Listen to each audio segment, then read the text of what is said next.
My name is Alice Mayhew KC. I'm a barrister here at Devereux Chambers, and I'm delighted to be here with Diana Cotton this morning to discuss her career at the bar in celebration of her achievements for International Women's Day. When I joined Chambers in 2002, Diana Cotton had been practicing as a barrister since she was called to the bar in 1964.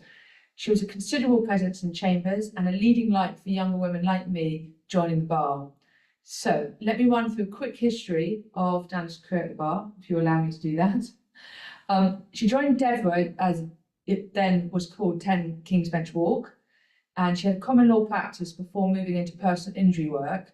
Just stop that there. I think that's remarkable because even now it's a pretty male-dominated area of law to be in. So to be in it back in the 60s and 70s is really astonishing.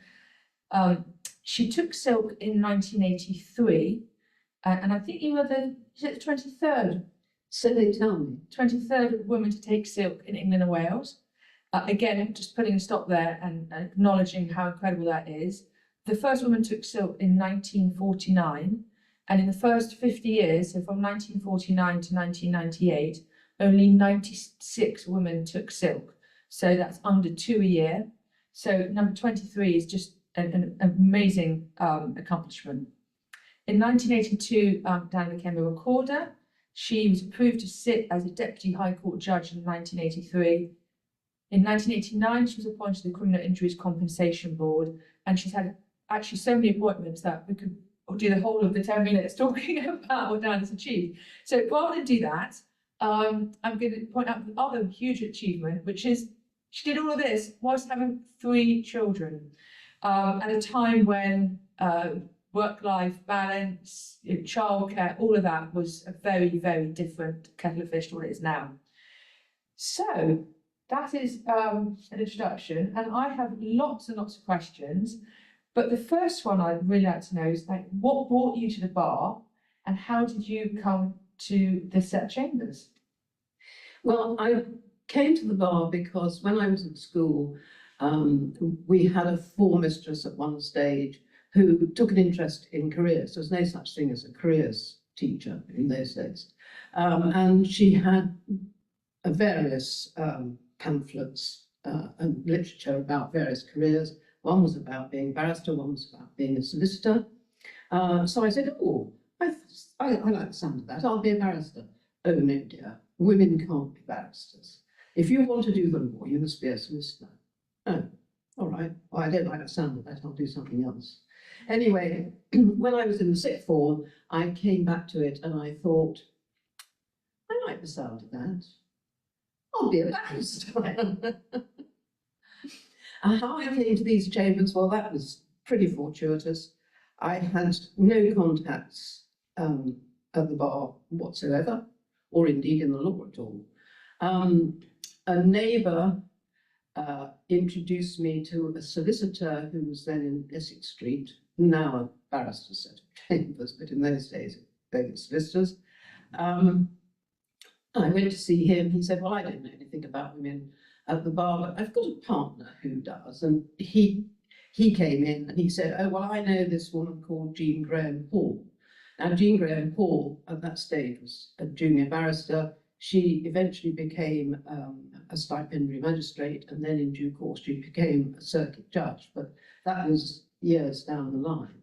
Anyway, I went to see her. She was terribly depressed. She obviously didn't have any work at all. She was, it was all very, very doom and gloom, and she spent half an hour trying to persuade me not to go to the bar, and she said, oh, well, if you must. She got out her list of labour lawyers, and she said, try this one, try this one, try this one, try this one. There were 4 on the list, of whom Peter Weitzman was one. And I went to see 3 out of the 4. The 4th didn't reply. And there were various reasons why the other 2 put me off. And Peter Weitzman said, well, we can't guarantee you a tenancy. I thought, right, this is the one for me. Excellent. So forward thinking back then, I'm glad to see. And when you started at the bar at Chambers, what were the biggest obstacles for you as a woman at the bar? Well, probably. I mean, it's difficult to know actually because your clerk was between you and the solicitors. But probably it was getting work because, for example, my clerk certainly told me on at least one occasion, oh, well, you know, this solicitor rang up and asked for Mr. Bloggins. I told him Mr. Bloggins was busy, but he could have Miss Cotton. Oh, no, my client wouldn't have a woman. So, you know, whether it was the client or whether it was the solicitor, who knows? But so that did happen, but I didn't know much about that because that was in the clerk's court, really. Otherwise, some judges were very misogynistic and made your life pretty unpleasant. But I mean, you know, that's just life at the bar, isn't it? And I mean, obviously you've been at the bar for a long time now. Mm. In terms of change, how does that look from your perspective? Oh, I mean, judges these days are sweetness and light compared to what they were then. I mean, it's a long time now since I've been in court, of course, but certainly my later experience was that judges were always very polite. Although, of course, the more senior you get, the more polite the judge becomes. And that, I think, is probably still true. It certainly was in my day. And when you took silk, I mean, obviously that is just a huge achievement back in 1983. So how did you get in a position where you felt able to apply for silk, and were there any particular hurdles that you had in obtaining? No, applying for silk in those days was very different from what it is now.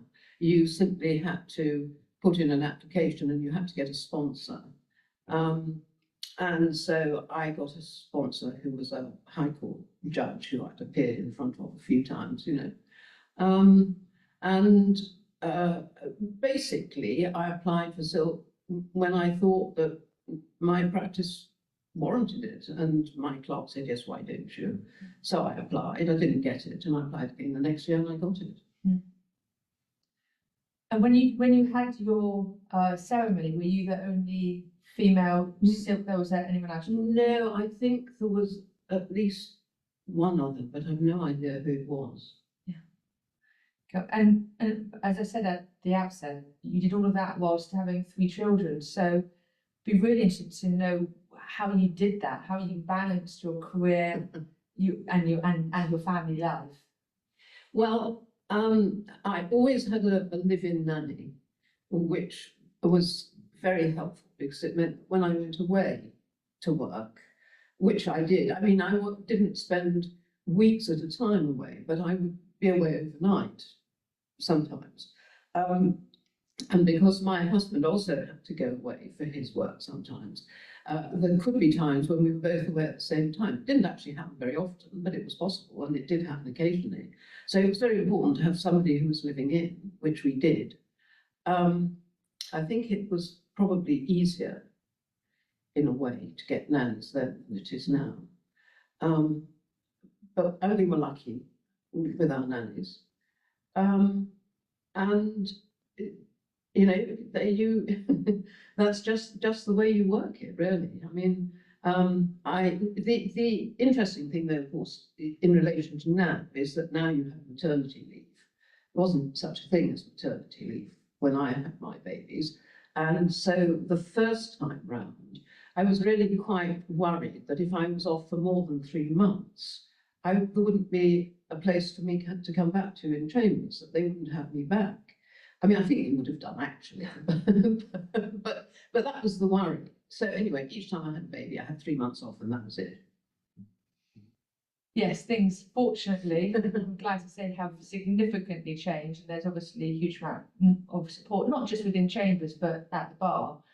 But in the wider picture, you obviously spoke about what it was like having children, maternity leave in Chambers. But what about with your clients and, you know, kind of handling that? Was there any, you know, negativity coming from your clients or judges about, you know, the balance that you have having that?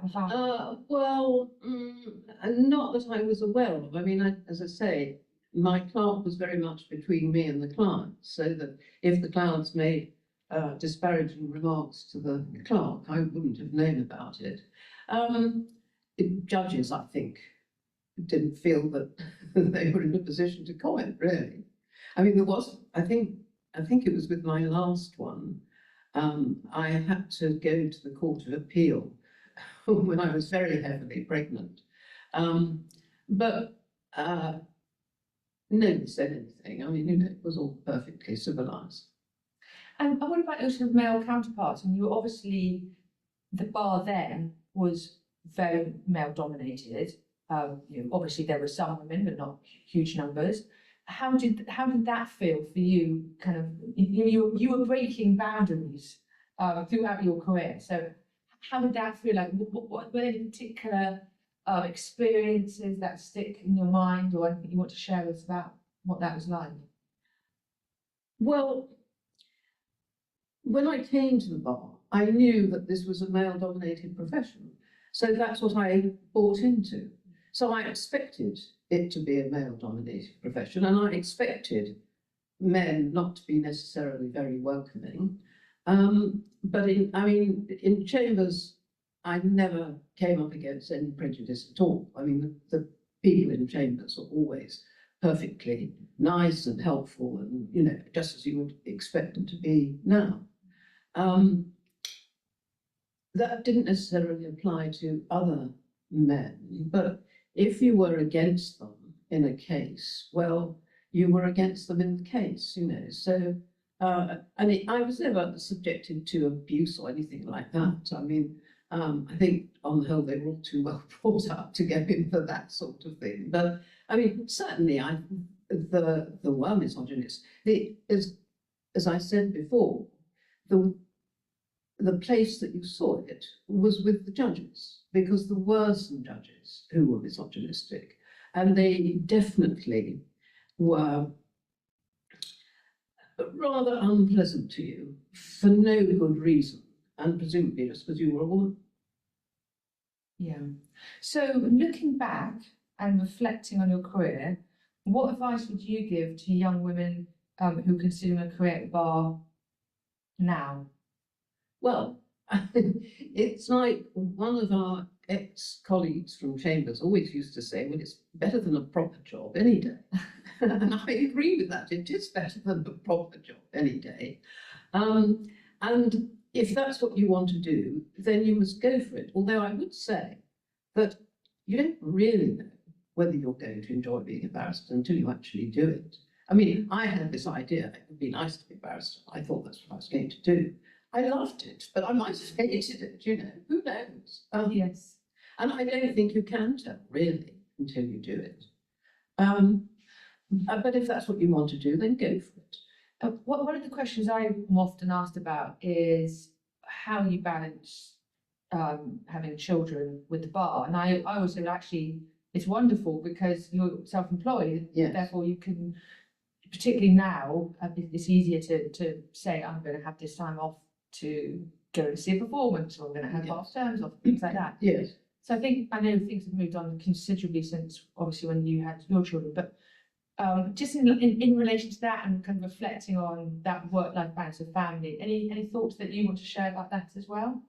Well, like you've just said, I mean, I think being in the bar is quite a good place to be if you have children, because, I mean, although now, of course, people work at home a lot more than they used to. I used to work at home quite a lot, and there's no reason why you can't work at home as a barrister. I mean, it's perfectly straightforward to do it. These days, of course, it's much easier because of the internet and everything. You don't really need to be anywhere in particular to do it.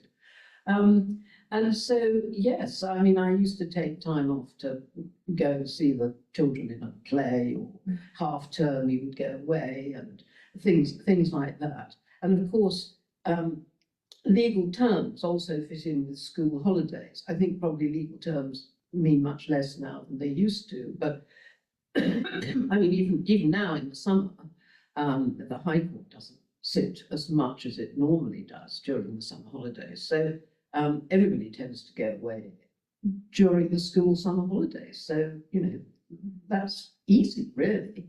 And at other times of year, I mean, you just take time off to fit in with your practice and with your children's school holidays. I have absolutely thoroughly enjoyed talking through Diana's career with her and the obstacles and achievements that she has accomplished, which I think she should be remarkably proud of. And I want to say thank you very much for coming in today and talking to me.